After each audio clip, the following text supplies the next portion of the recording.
Biz hal-hazırda bu şəkildə iki fərqli insan gördük. Yəni iki fərqli İlham Əliyev. Birində öyrəşdiyimiz İlham Əliyev, birində isə yeni burun İlham Əliyev və kökəlmiş hala. Və sual doğurur. Doğrudanmı bu İlham Əliyevin özüdür? Amma məndə şübhələr var ki, İlham Əliyevin özüdür bu. Məncə bu onun dvaynikidir. Ola bilər, kimdəsə indi mənim fikrimlə razılaşmaya bilər. Amma bu günləri ölkədə gedən məsələlər ola bilsin ki, elə İlham Əliyev öz dvaynikini yaratdırıb. İlham Əliyev də pul, para, nə qədər ürəyini istəyir. Niyə də yox? İlham Əliyev yaxşı başa düşür ki, İlham Əliyevin sonu yoxdur.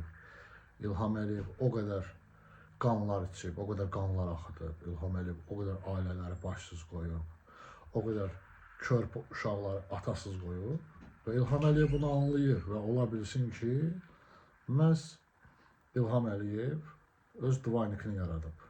Və bu dvaynik İlham Əliyevi bu günləri əvəz edicisi kimi rol oynayır.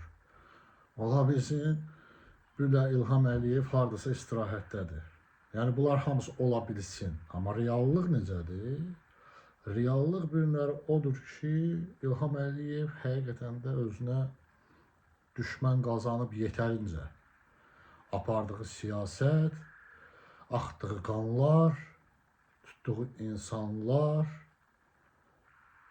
yetərincə insan özünə düşmən qazanır. Və bu dünyada da belədir. İlham Əliyev baxmayaraq ki, bu günləri nə qədər insanları pulla satın alsa da, neçə Avropa ölkələrinə pul bıraxsa da, özünü xeyriyyətçi kimi göstərsə də, ona görə bunu eləyir ki, İlham Əliyevin arxasından vurmasınlar.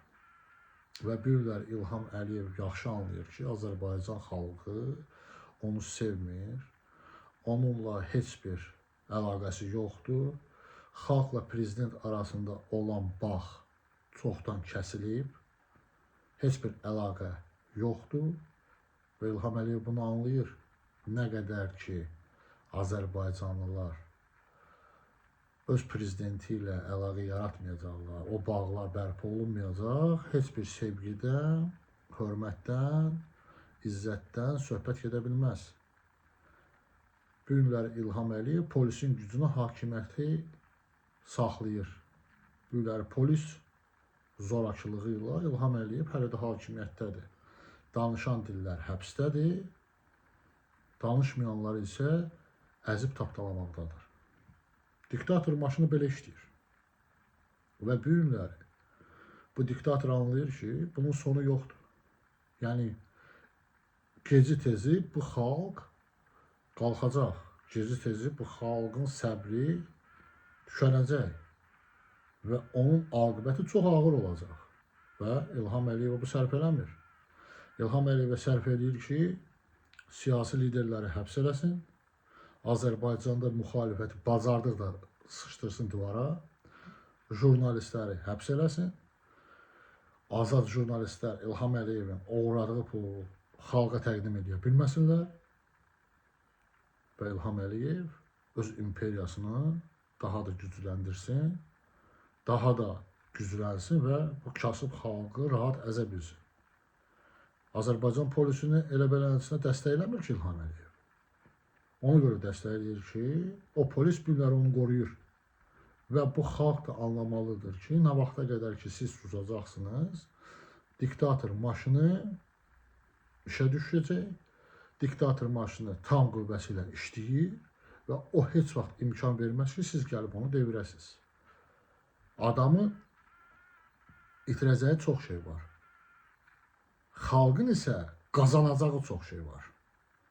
Adam bilir ki, adam kreslosunu itirəcək, varını itirəcək, hər bir şeyini itirəcək və həbsdə olacaq. Xalq bilməlidir ki, Xalq demokratiya qazanacaq, xalq öz sərvətini əldə eləyəcək, xalq azadlığına qovuşacaq, ölkədə insan haqları olacaq, qadın haqları olacaq, uşaq haqları olacaq, ölkədə qanunlar işləyəcək. İlham Əliyev sizcə bu şəraiti sizə yaradarmı? Özü, şəxsən, heç vaxt. Ona görə də əziz həmvətənlər, İlham Əliyev ola bilsin ki, divanikidir bu günləri. Heç divaniki olmasın, lap özüdür. Adam heç vaxt sizə şərait yaratmayacaq ki, onu dinc halda devirəsiz. O necə hakimiyyətə gəlib, elə də hakimiyyətdən devriləcək. Mən bunu həmişə demişəm. Amma xalq da başa düşməlidir ki, artıq ayılmaq vaxtıdır. Ayılın cənablar. Sizinlə mən Orxan Ağayev, Hüseyin TV.